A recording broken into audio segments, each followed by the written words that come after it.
What's up, guys? Welcome to the Travel Movie Buff, and today I just got home from watching The Suicide Squad. This movie was amazing, but let me tell you why. Any questions? And? Yes, that is your hand. Very good.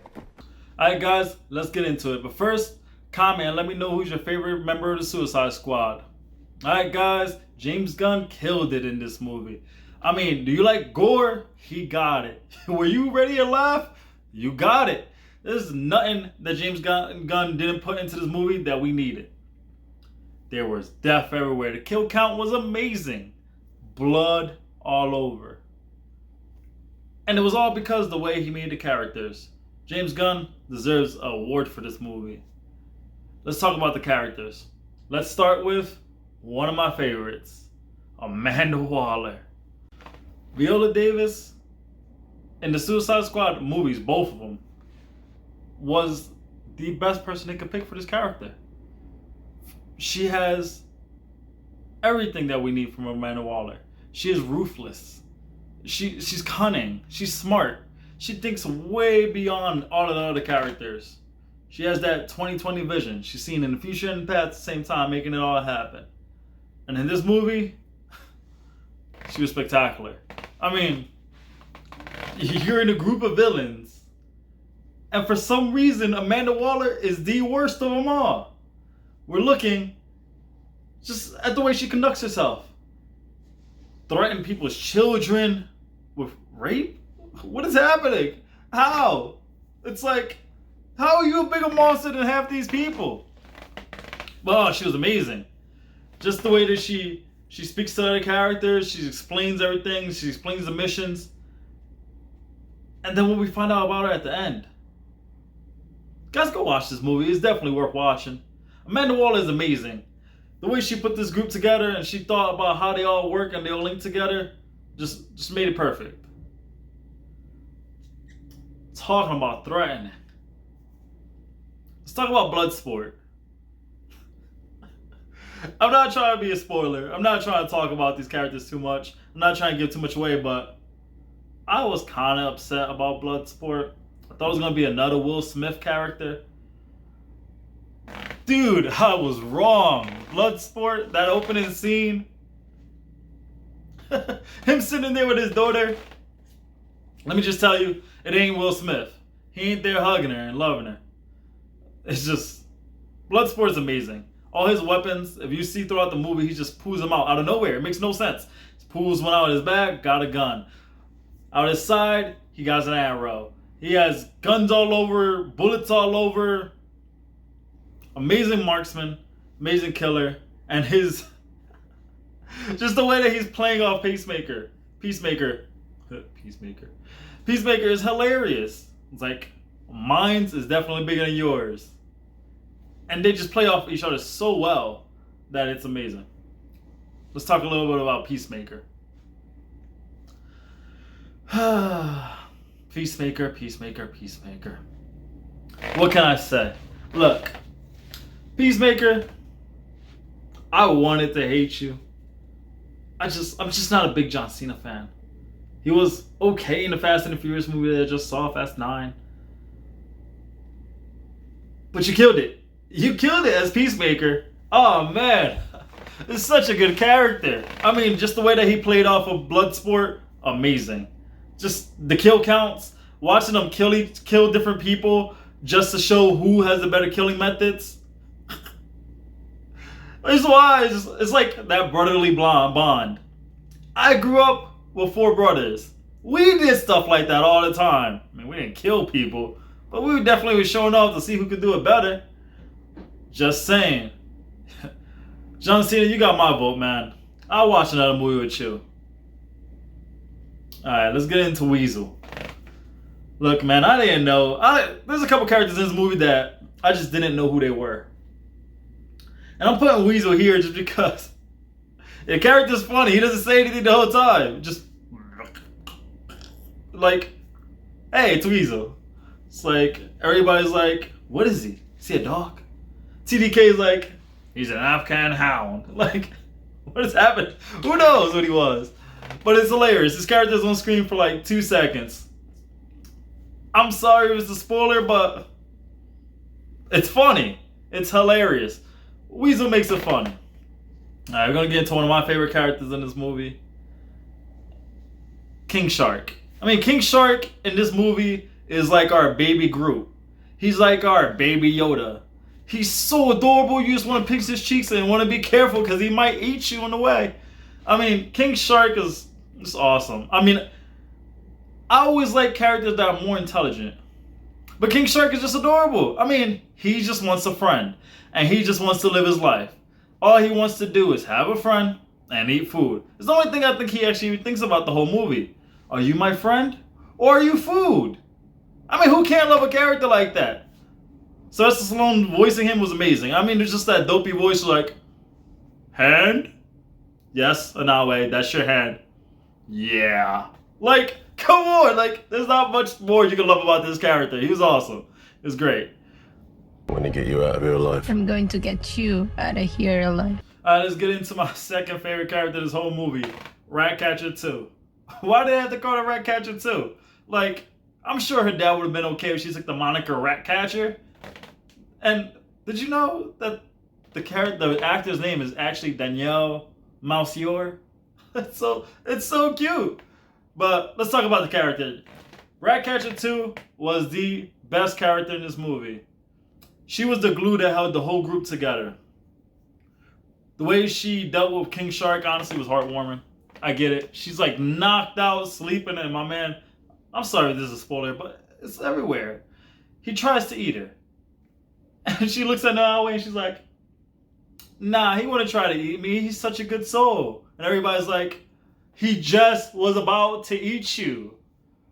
And instead of going all ape shit on him, she actually asked him, hey, let's be friends. Would you eat your friends? And he's like, no, I wouldn't eat my friends. And she's like, okay, cool. Let's be friends. Like, she's awesome. Why is she the villain? Like, it doesn't even make sense. The story that she tells about her father is super heartwarming. I mean, the part where they throw us back into the past and they show him, Dad, so why did you pick mice? And he says his line, if mice have a purpose, so does everyone else. I mean, I almost cried. Just that one part, I almost cried. Like, if it's true, if mice have a purpose, everybody does. Oh man, Ratcatcher 2 is amazing. Her with Bloodsport, amazing. Just the way that she made him feel again. I understand he had his daughter, and I'm not trying to give away too much, but they have this weird father-daughter relationship. But Ratcatcher 2, the way she just brought that back into him, showed him what it is to have a daughter, what it is to love again. Just super heartwarming. I love their character, and I love the whole fact that the actor's last name is Malsior. Like, that's kind of cool. They picked the right person. Here to save you. You were gonna save me? It was a really good plan, too. Rick Flag, the man, the legend, he was in part 1. He's definitely in part 2. Let me say, this character grew on me.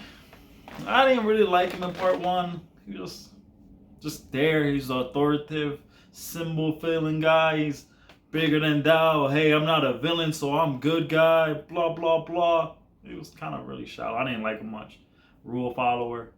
Just didn't feel like he had much of a character of his own. But in this one, oh man, Rick Flag in this movie, just full character development. I loved how you can tell, like, maybe there were other different little missions that the Suicide Squad has gone on between the first movie and this one. Him and Harley are besties. Him and Boomer are besties. Got inside jokes. They were there like fist bumping. I feel like his character went from rule following soldier to a hero with a moral compass. Now he understands why the people he's working with do the things that they do. There's a part in the movie where he goes and he like kind of flips the script on Amanda Waller. He's like, yeah, we're doing this my way. And I love that about his character. It just changed the way I felt about him altogether.